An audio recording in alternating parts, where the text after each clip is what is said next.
Hello, everybody. My name is Matthew Kern, and I'm here with Heather. Heather, how you doing today? I'm great. It's so good to be here with you. Yeah. So, Heather, tell us just a little bit. I'm excited about this. I got to tell you, we talked last week, and we talked so much that we never got to the interview. So we had to, reconvene, and come back for for this one. And but I'm really excited. So, just tell us a little bit about yourself. So I am a life coach, trainer, and educator for emerging coaches and psychotherapists who really want to step into owning their role as a teacher, a coach, and a healer in the world. That's kind of my passion, what I wake up to do. And my claim to fame, if you want to say it that way, and my area of interest and sort of, what lights me up is adding in this element of intuition. So, which is kind of a strange thing, right? You don't hear people say, "Oh, I'm an intuition teacher." But that's my passion, and that's really what my company, Atmana Coaching Academy, does. We teach people how to access this really sort of strange, esoteric, I refer to it as an inner technology, this guiding voice within us. Yeah. And every person on earth knows what to trust your gut is. We all know that we somehow have this really interesting ability to, in critical moments of our lives, to access a wisdom within us that is like oddly accurate, right? Yeah. So that's what I spend my time doing. I train my coaches on how to use use their intuition as a skill in their coaching business with their clients. And it is a lot of fun. So Yeah. about me, just, my you look good on paper information is I have a bachelor's degree in psychology, a master's degree in clinical mental health counseling. That's kind of the world Yeah. that I grew up in. So, yeah. And I live down here in Jacksonville, Florida at the beach with my husband and my daughter and my 2 cats. That's right. So, yeah. That's cool. So, yeah, I have a degree in my undergrad psychology. I have a degree in counseling as well. Yeah, that's right. That's right. That's Yeah. how we're like, I was so excited to meet a coach and a counselor. I'm like, oh my gosh, yeah. I know. So that's really pretty cool. And I'll tell you why. I'm just going to kind of go and talk about why this was a cool connection. And we have to thank Dr. Kim Bynum for setting this up. But what was really cool about it is I've been teaching intuitive decision making for years, but I've been going through this soul searching process for the last, I don't know, couple of years, really. That's, and people like you that are counselors, me and you that are counselors and want to help people. But I've been teaching time critical decision making, intuitive decision making, where I teach you how to recognize cues and patterns and when things are off and how to recognize that before it gets into a catastrophic event. So I've been teaching firefighters, first responders, and the ER. I still have a passion for that for sure, but I love helping people. I love what you do. I love intuitive decision making, intuitive thought process. I just haven't known how to get there. I haven't known how to do what so I got to take your class is what I'm getting at what you because that's been my passion and I've been soul searching for it. So let's talk about how do you do it? What is intuition? Let's talk about what intuition is. Yeah, that's a great question. I want to you had said something that really kind of pinged me. I think that you do know exactly how to do it. And I think that you're doing it every month. I mean, this is my second conversation with you, but we spoke for like an hour. I can just, within 10 minutes of talking to you, I know that you know exactly how to do it. What you may not know, and what other people, as we all step in, and I didn't know it when I first stepped into it, is the system, the step by step, right? So we all actually know how to do it, but what we don't know is how we're doing it. Yeah, correct. And so what makes intuition so interesting is that you're actually not even learning how to do it, although it feels like that's what you're doing. Yeah. You're just learning how you're already doing what you're already doing so that your mind can catch up with the wisdom of your heart. I agree. So I think that's a really neat kind of a caveat. We're already doing it. It's figuring out how to access it consciously and use it as a tool. So what is intuition? There are 3 types of definitions we can give. And, some are more interesting than others, but colloquially, we'll just say the definition is knowing something accurately. It's not knowing something. You have to remember it's an accurate knowing without knowing how you know. There's no conscious recognition of how you know it, right? So that's just kind of your everyday. If you look it up in Webster, it's accurately knowing something without actually knowing how you know it. Yeah. If you break down the word of intuition into its Latin forms, the word will break down in 4 basic categories. The root word in means on or upon. Turi means to contemplate or to consider. Turai is where we get our modern word tuition, which means to teach or to instruct. Mm-hmm. And then there's another, I can't remember exactly how to pronounce it because it's in Latin. Yeah. But it means your inner watcher. It roughly translates in English to the inner watcher or the inner guard. Yeah. So the word intuition quite literally means to contemplate upon the teaching or instruction of your inner watcher or guard. Think about that for a minute, how cool that is. So to be an intuitive, like intuitive decision making, you're saying you teach your clients in your community.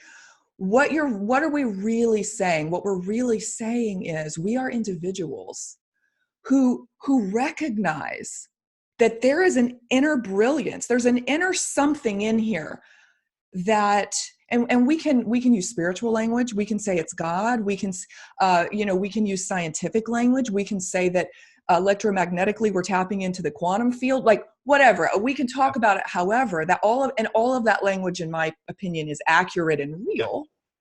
But to say that you're an intuitive is to say that you're a person who takes seriously this awareness that defies rational thought, but nonetheless is very powerful and will inform and transform your life in mind-blowing ways when we stop to consider it and take it seriously. Yeah. And so that's why I'm so passionate about it. I think that's why it's so powerful. And I really see intuition as the missing piece in our world today. We're so hyper intellectualized. Yeah. Albert Einstein said, the intuitive mind is a sacred gift and the rational mind is a faithful servant. And we have created a world that worships the servant and has forgotten the gift. Yeah. So let me ask you a question, because I think this is part of it, and it will help, connect the dots for some people. And I thought it was so interesting. We talked last night. How did you get there? How did you get to where because it's an interesting story of all the things you went to get to where you are now. Yeah. I'll just do like the 30,000 view, because this is one of those stories, and I'm from the South. So it's, this is one of those stories where you go, so there I was. That's how I want to start it, right? It's just a doozy.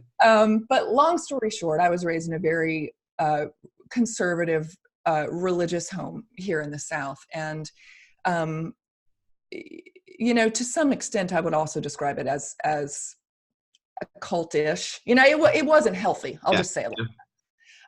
And so my whole life I was at odds with religion, spirituality, anything that seemed esoteric in nature, which intuition is pretty esoteric, right?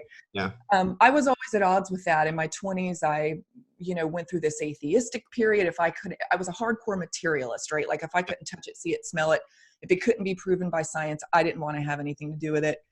And I got really sick. I was diagnosed with a chronic illness, and that brought me to my knees, and it started a reconciliation process with, my inner watcher, with me in prayer. And through this illness, I had a surgery a year for 5 years. I was actually quite ill, and it reached a critical period where, I almost died. Really, I was failing. I had a massive surgery and I was failing to recover. And if any of you have seen the movie Forrest Gump, I call this my Lieutenant Dan moment, when Lieutenant Dan was on the shrimping boat, like screaming at God. That was me. I can describe it as nothing less than a spiritual experience where I, in prayer or meditation, to me, they're kind of the same thing. I was able to basically on my deathbed, get in touch with this part of myself that I had, denied or been at odds with through, damaging dogma my whole life. And so I was very, very sick, and I went into meditation, and I experienced what the scientific literature would call a spontaneous remission, a spontaneous healing. Yeah. I mean, I was dog sick, almost died, to the next morning I woke up physically in my body, not just like I feel better psychologically. I mean, like physically in my body, I was healed. Yeah. And I remained in touch with this voice that I had heard while I was meditating. So that really is what set me on the path. My original question was two things. One, how the hell did I just do that? How did I just get better? There is something inside of me that I just unlocked that people aren't talking about, that is far more powerful than what we give credit for. So being the person who was, the last thing I wanted to do was believe anything. I was asked my whole life to believe in things. I wanted to see the literature. I wanted to see hard data. Yeah. And so that's what I did. I spent 8 months digging into the literature on intuition, on spontaneous remission. Yeah. And what I found was that since, I would say, maybe the 1930s, our scientific community has been studying what intuition is, how it works, and developing methodologies that allow us to access this inner technology for decision making, for basically a better life. Yeah. So that's how I got started into it. And all that whole history has informed, of course, the educational programs and training that I provide in my company today. Yeah, that's really cool. That's really cool. So intuition, taking it, taking a step further, when we're talking about intuition, what is it like when you're talking to somebody, we talked a little bit earlier about learning to trust yourself, learning to, really trust. Is it trusting your gut? Is it trusting, I'm trying to break it down, but break it down. I think to sort of contextualize it in an everyday manner, if we just stop and we why worry about intuition? Why develop it? Why care? If we stop and kind of look at our everyday experience now, so, as of this recording, it's 2019. Yeah. We have so much information thrown at us every single day. There is catastrophic events. We're privy to more information than any one person should ever know. We are absolutely overwhelmed, bombarded, overworked every single day. And more than ever, I think that we as individuals need some type of way to focus and hone in on what is actually meaningful and purposeful for our lives. Yeah. And that is why intuition is so important. There's so much now. I mean, even the last, since 2008, when our iPhones were introduced, it's just, if we are going to rely on solely our conscious mind to sort through this data, we don't have time for that. We have to learn a new way of making these decisions and figuring out what is meaningful and purposeful for our life. And taking an intuitive approach in connection with rational methods, because the way I see intuition, it's a two-part process. It's not either or. In using your intuition, kind of think of it like this. It's just another way to collect information about yourself, your life, your children, your relationships, the promotion you want. It's just a right brain processed way, if you will, of approaching life. That I believe that it's actually very clear. The literature shows that if you do allow that it's an it's an affective process, right? Emotion-based process, that as you start to pay attention to your lived experience, your feelings each day, and the engine behind intuition is actually emotion. We know that now. Yeah.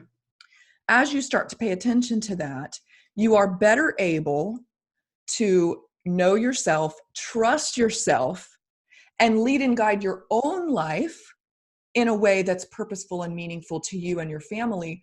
And you're less reliant on exterior sources of wisdom, of information, authority figures, whatever, right? To make your way through life. You become your own authority. Yeah. You're less reliant on other people, because other people, as well-intentioned as they might be, they don't know what your life purpose is. Yeah, that's right. They don't know what's truly meaningful to you. That exists inside of you. Yeah. And if we don't cultivate a relationship with that part of ourselves, that intuitive self, then it's like we're walking around blind a little bit, you know? And so we were talking about, like, you know, because I was showing you some of the other experience, knowing yourself, right? And that's the one I deal with Grace and Marshall. But that's what you're talking about. You have to know yourself. You have to know who you are inside and be able to connect with that in a sense. Yeah. That's really cool. So we talked about this a little bit in the last, and I believe in this too. You talked about the energy of somebody. Oh, yeah. Do you want me to talk to that? Yeah, talk to that because I believe that. I believe we all have energy that we put off, you know, and I believe that people connect with you, know, on a different level. And I think it's so important to kind of understand. Yeah. So, okay. So we'll break it down like this. There's actually two types of intuition. It's called, in the literature, it's referred to as local intuition and non-local intuition. So, Matt, you had spoken to, like, you know, critical decision-making, pattern recognition. Local intuition is where a human being makes a split-second decision that's accurate, based off of prior learning.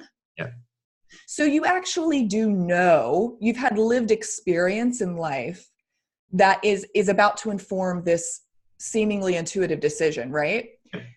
So one is information prior learned but consciously forgotten. It's coded in long-term storage in your mind and instantaneously retrieved. Boom. So it feels intuitive, but you actually did learn it through a process and just, you know, stored that information. So that's what I teach. And I teach. That's what you teach. Exactly. Off the recognition prime model and all these different, that's what I teach. And it's incredibly powerful. It is so powerful. I mean, if that's all you do, you're killing it. If that's the skill you learn, you're killing it, because that is incredible. A second sort of manifestation of local intuition is pattern recognition. So it's, you know, little children do this. They see a dog and they see 4 legs and a tail, and it's a German Shepherd. And then they see a Yorkie and it's a head and 4 legs and a tail. They'll both go doggy, doggy, even though they look different. It's a pattern recognition, right? It's an extrapolation of data. Head, 4 legs, tail, must be a dog. That's also a form of intuition, because you've never seen a Yorkie before, but you can understand, you're pattern recognizing, you're putting it together. That is, as wonderful as that intuition is, that's actually not what I teach. I teach a form of intuition called non-local intuition, and it's energy based. And here's a mind blower, guys. I'm getting ready to. This is when you are able, people who access this type of intuition, which all human beings do, by the way, when you are accessing non-local intuition, you are able to quite literally read the energy of another person, the energy of a room. This is data you have never been exposed to in your life. So I'll give you an example. I do intuitive coaching. I have clients from all over the world. I've never met them before. We jump into session and I have their name and that is it. But because I understand this inner technology, I know how to focus my energy. I can instantly pick up on this, you know, that individual's emotional states, kind of what their energy is saying. And science has really concretized and can explain this now. So it sounds very woo, but it ain't the 1700s anymore, baby. We know how this stuff works. So basically, I'll break it down for you really quick. How does it work? How are we doing this?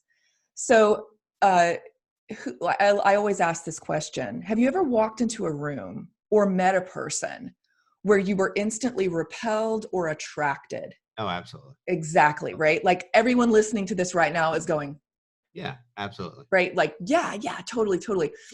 Or you just kind of knew you shouldn't go out that night with your friends. Something just kind of told you to stay home. That's non-local intuition. That's actually you reading the energy of that person or that room. You don't know that's what you're doing, but you actually are. And here's how. That's a non-local intuitive process. So every living thing on earth emits an electromagnetic field. And we now know that that field, inside of that field, is emotionally salient information. You can actually hook people up to an EKG and look at their emotions. Yeah. Frustration has a pattern, gratitude has a pattern, right? That's right. So the science also shows that positive emotional states increase our vitality and our well-being and our mental and physical health, right? Yes. Negative emotions, it releases cortisol and all kinds of draining, harmful physiological processes that damage health. So you never heard people say she's a Debbie Downer? Oh, absolutely. Or she's an energy vampire? Yeah. Yeah. You are literally being drained by their negative field. Yeah. So science can reliably measure this electromagnetic field off of your body. Like if you were to put your hands out, that's about as far, they can reliably measure this energy field up to 3 feet off your body, but they hypothesize and have a lot of data to support this theory that your field is actually infinite because it's in the quantum realm as well. And for me to actually properly explain this, I'd have to give a brief lesson on quantum physics, which I don't think we have time to go into. Yeah. But just know that all that is actually that information is passed through. So non-local intuition is about being aware that you have that capacity, that through the toroidal field of your heart, intuitive information comes in. It comes into your heart field. It then shoots up to your brain. It takes about 3 seconds for it to hit your limbic system, comes into the amygdala and the hippocampus. And then after that, it takes approximately 3 or 4 seconds to hit your gut. So the pathway is heart, brain, gut. Now people say, trust your gut. The reason why people feel it in the gut is that's when you become consciously aware of it. Yeah, that makes sense. The pathway is actually your heart through your little electromagnetic field into your brain, then down to the gut. And we also know that our electromagnetic fields, my electromagnetic field and your electromagnetic field, influence each other. Yeah. Therapy animals, we even entrain with animals. So get this, if you're sitting in a room with someone, your the pattern in your electromagnetic field of your heart can be detected in the brainwave states of people in the same room with you. Yeah, I believe that too. Yeah, for sure. So it's like, as a clinician, you know this as a counselor, and as with my coaches, I believe that that's a hidden gem. It's this totally unrecognized skill, a technology that we have as human beings, that if we learn to cultivate and pay attention to, we can use that process, that intuitive process, to inform decision making, what is meaningful, what is purposeful. And the heart seems to intuitively understand and can predict, even future events before they happen. So that's the intuitive experiences. It comes in via that heart field, which is, to use a word, precognitive. It's literally before your brain even gets a hold of it. It's already in your field. Yeah. So that's why we say it's accurately knowing without you know. You actually do know, it's just not up here yet.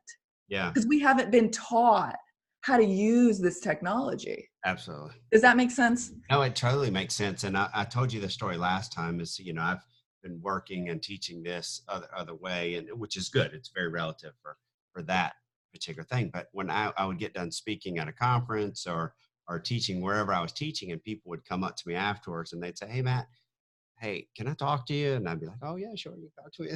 And they would say, "Hey, I know we were talking about me being a first responder and how to make decisions and all that, but can I talk to you? Can I have a sidebar and talk to you about my marriage, or can I talk to you about my parenting? Because I feel like you're talking to me about different things also." And so the point is that I connect with people on a different way. Yeah. And why I love what you're throwing down and what you're saying is that's I've been moving that direction for so long, and it's just the next step for me to, to really understand it more. That's why I love it, because that's where my heart lies. My heart lies in helping people and working with people, and whether that be parenting or marriage or relationships or all those different things. So Mm-hmm. I love what you're saying. Yeah, and I think like, to go back to, have you ever met someone and you just instantly liked them? Yeah. And so, like, you as a person who helps people for a living, but this also applies to us as a mom, Oh yeah. Yeah. as I'm any getting that. kind of person. It's not just a coach or a healer. Um, other people can feel Exactly. your coherent state, those positive emotions. Yeah. You're kind of, and they're like, oh, I believe he could help me, or some reason I trust him. I just want to. So we started talking a little bit about this. We got on the phone, the call when we first started talking. We were talking about parenting. We were talking about our daughters, daughter and parenting, and just different things. But that's the point. I feel like what you're saying. Yeah. Okay. So it helped me personally as a coach, as a counselor. Yeah, But it's not about me. It's about, if I can help whoever I'm talking with. That's the key. But understanding it better and all that. So you're spot on yeah, there. Exactly. yeah. That is so cool. It is so cool. So if you were going to tell somebody, if you were going to give them some steps, Yeah, yeah. yeah, and we're going to add this into the experience, so you'll see this. But talk a little bit about your 6 steps that you work with people on. Yeah, so I've developed, in terms of recognizing our intuitive genius, there's 6 basic steps that a person goes on. I call this the intuitive development pathway. And I'll run through them really quick, and then I'm going to give you an infographic that will, Cool. encapsulate these 6 things. But the first one is awareness. So the first step is just to recognize that there's a source of intelligence that resides within you that has the power to lead and guide your life in accurate and meaningful and purposeful ways. That's it. First step, just I recognize that I'm an intuitive being and that I have this power to access. The second is that you begin to listen. So step 2 is listening. You begin to tune into this part of you. And the secret to that is emotions. So we learn emotional intelligence, we learn emotional empowerment. It's learning how to pay attention to how you feel, right? It's funny, if you ask a person how they feel, run a little experiment, everybody listening. Ask people how they feel and they'll tell you what they think. Yeah. We are programmed. They'll say, well, I think, no, I didn't ask you what you think. I asked you how you feel. Yeah. And you can't get people to tell you. It's so hard. We're so programmed up here. We're so over intellectualized. So I'm listening to this, to what's going on inside of my system via my emotions. And I'm getting used to how I feel, Yeah. becoming aware of that. One question real quick on that. Do you find that people who get more in tune are more emotional? Like, are they more are a more emotional person, or are they not, or does it matter? I think that two answers. One, people who are interested in intuitive development are typically people who are more emotionally aware. Yeah. Okay. Everybody is the same emotional. It's just some people express it, some people don't. But if you are alive and breathing, you are an emotional creature.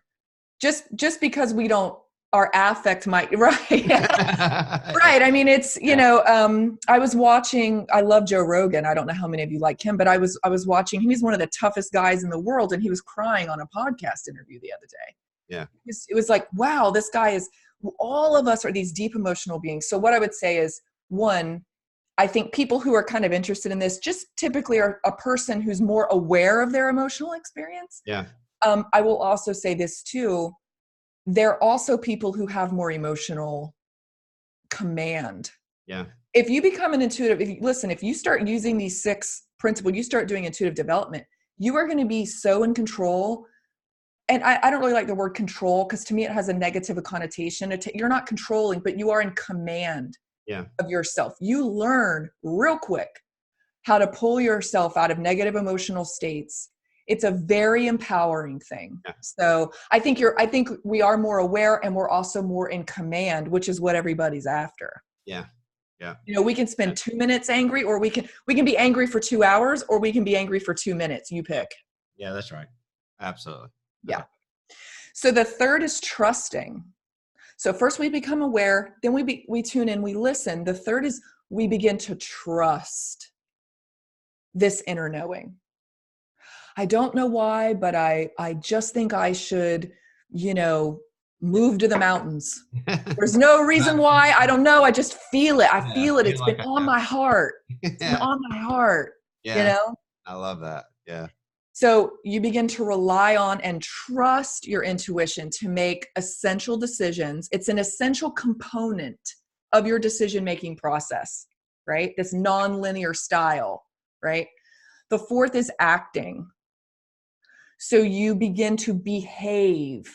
You begin to act in the world in harmony with your intuitive self and also your rational self. So you're acting in the world intuitively, while also still maintaining, using your rational, traditional cognitive style. I really believe that. It's not about being right-brained all the time. It's about integrating these two skills. You have to, for sure. The fifth, so as you're starting to do this, as you walk through these steps, what will happen around this stage then? What will happen for a person is they develop a new identity, really. I call it integration or integrating. Your self-concept begins to change. Yeah. And you have to be willing to develop a new self-concept. You begin to identify as a person who is an intuitive. Yeah. And it's really important. I think that step is super important because this is a way of life. Yeah. It's a way of living in the world. It's not like, again, it's a right brain process. It's not like, well, I followed these 6 steps and now I have intuition. Thank you. That's not how it works. It's a way of moving in the world. So as you begin to act it out, step 5 is like, whoa, like I'm cool with making decisions that I might not be consciously aware of. I'm willing to take those risks in confidence, with a lot of confidence. And then the 6th is that you step into your role as a teacher. Yeah.